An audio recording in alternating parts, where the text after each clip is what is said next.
So guys, another sea lion, seal, and California seal, California sea lion. So mag-start ang training niya is nakalagay doon is 4 o'clock.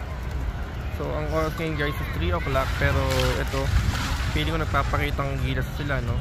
Or yun nga, siguro sa araw-araw na ginawa din nila dito is yung oras parang kabisado nila. Although wala silang orasan, pero yung oras ng kanilang pag-training syempre instinct na yon, kaya alam nila yung gagawin nila mamaya. Pero ngayon pa lang